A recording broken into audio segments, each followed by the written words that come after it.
साईराम मित्रांनो, तर आता सकाळ झालेली आहे आणि आमचे अंकित भाऊ हे मस्त वाऱ्याचा आनंद घेत इथे बसलेले आहेत, बघू शकता तुम्ही।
सोलापूरचं खूप प्राचीन काळात पूर्वजांनी बांधलेलं मंदिर आहे।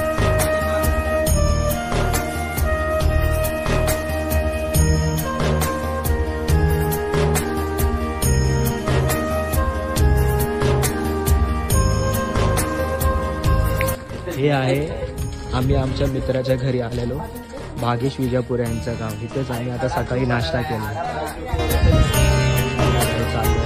हेच ते असं मंदिर आहे जे बुद्ध महाराजांनी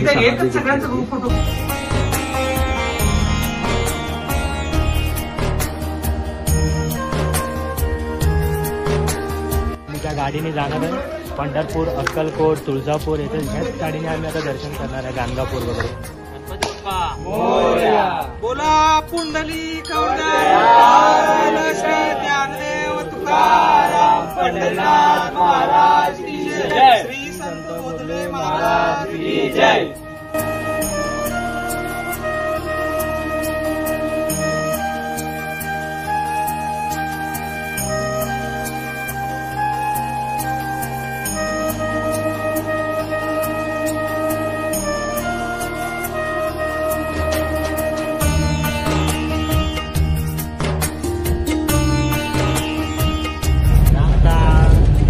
जवळच राहिलं, आता अर्धा तासातच आम्ही पंढरपुरात पोहोचणार आहोत। मंडळी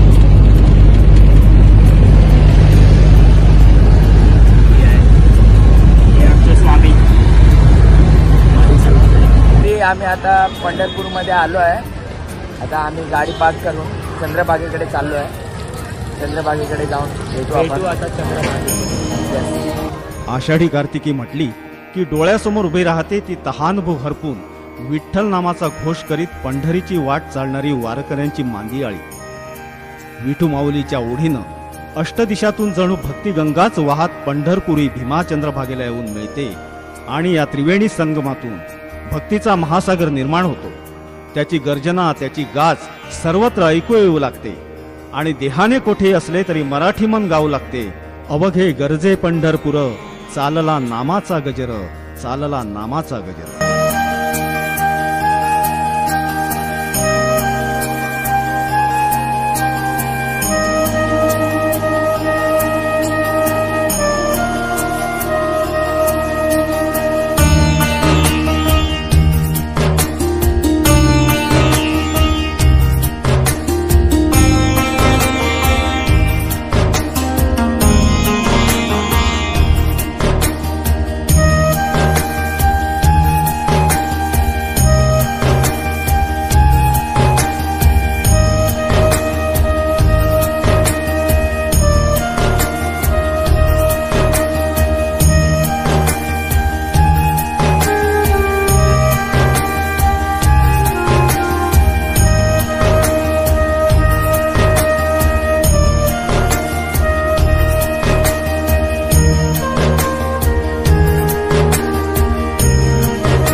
तुळजापूरची तुळजाभवानी ही महाराष्ट्रातल्या असंख्य कुटुंबांची कुलस्वामिनी आहे. धाराशिवमधील तुळजापूरमध्ये वसलेल्या तुळजाभवानीच्या मंदिराला वर्षातनं लाखो भाविक भेट देत असतात. महाराष्ट्राचं आराध्य दैवत छत्रपती शिवाजी महाराज हे देखील तुळजाभवानी मातेचे निस्सीम असे भक्त होते. असं म्हणतात की प्रत्येक युद्ध लढायला जाण्यापूर्वी तुळजापूर इथं जाऊन महाराज आई भवानी देवीचा आशीर्वाद घ्यायचे.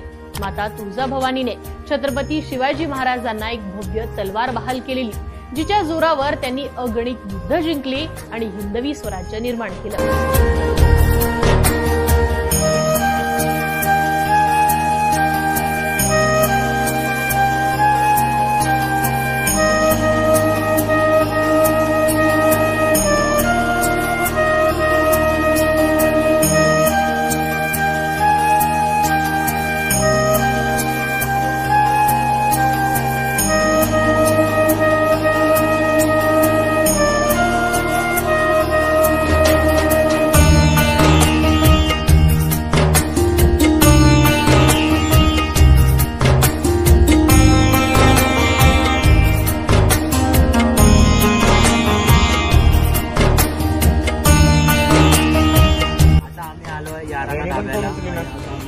आलो तुळजापूरवरून.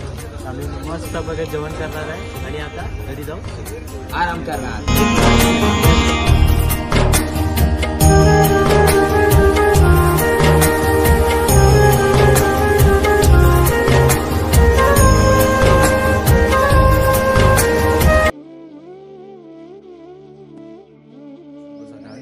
आता आपण निघत आहोत सोलापूरवरून, आमच्या भागेच्या गावातून.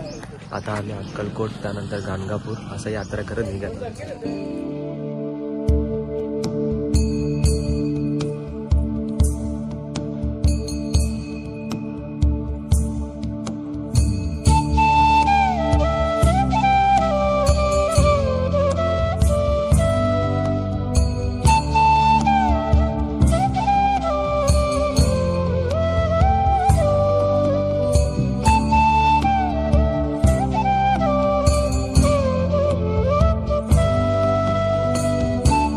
आता आपण चाललोय यशवंत सोबत मंदिरात. मंदिर कुठलं सांगा तरी, मंदिर कुठलं? अमोक्ष महाराज मंदिर.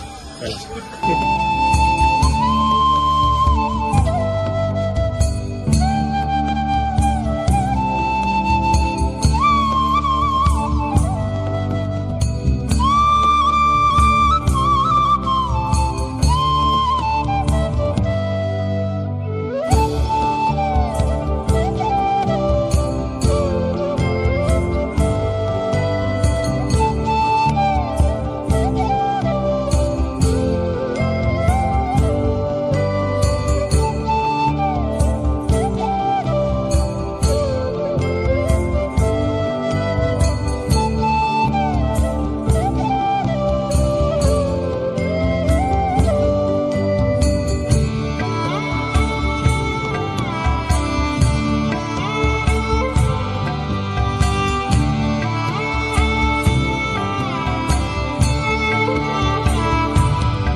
गाणगापूर कर्नाटकच्या गुलबर्गा जिल्ह्यातलं तीर्थक्षेत्र.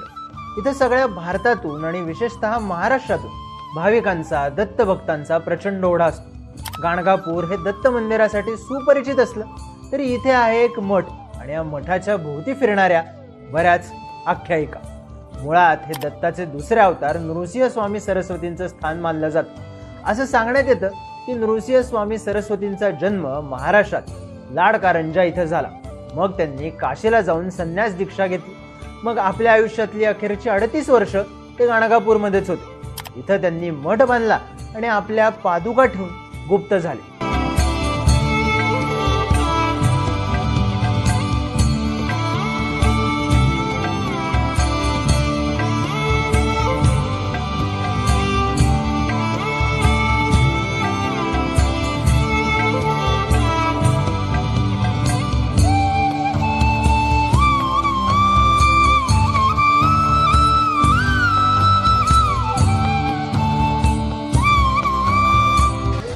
आम्ही गाणगेश्वरचं दर्शन घेऊन निघालो आहे.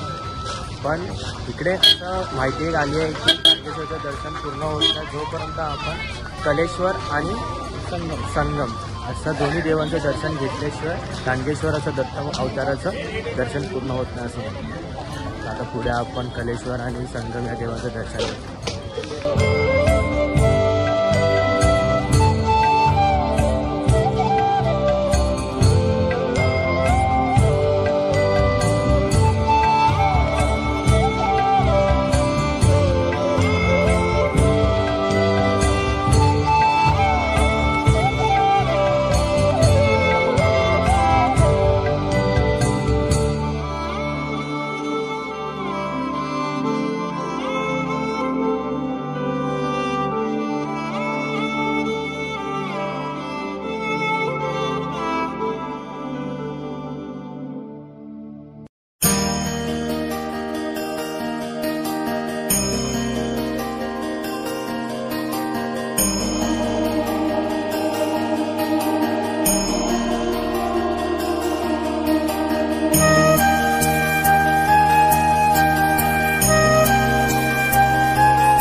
अक्कलकोटमध्ये पोहोचलेलो आहे आणि आता दर्शन करायला निघालेलो आहे. तर तुम्हाला भेटतो दर्शन करून. बराच उशीर झाला आहे, खूपच उशीर झाला आहे आणि आम्हाला यानंतर मुंबईला जाण्यासाठी गाडी पण पकडायची आहे. त्यामुळे आम्ही खूप लवकर करतोय सगळं. भेटतो तुम्हाला थोड्या वेळात. महाराष्ट्राच्या या पावनभूमीला सुरुवातीपासूनच अनेक पुण्यात्मांचे पाय लागले. संत ज्ञानेश्वरांपासून संत एकनाथ महाराज, तुकोबाराया, रामदास स्वामी, संत गजानन महाराज अशा अनेक संतांनी ही माती पवित्र केली. 19व्या शतकाच्या मध्यावर याच मातीत स्वामी समर्थ नावाचा मानवरूपी परमेश्वर अवतरला आणि आपल्या अक्कलकोट येथील वास्तव्यादरम्यान त्यांनी सकल जनमानवास कर्म, भक्ती आणि मोक्षाचा मार्ग दाखवला. दत्तगुरूंचा चौथा अवतार या रूपात स्वामींनी परिजनांसाठी जे जे कार्य केलं, ज्या ज्या लीला केल्या, त्या सगळ्यांचाच मी साक्षीदार आहे. 1-2 नव्हे तर तब्बल 22 वर्ष माझ्या सावलीत परब्रह्म बसलेले पाहिले आहेत मी. नुसतेच पाहिले नाही तर अनुभवले आहेत मी.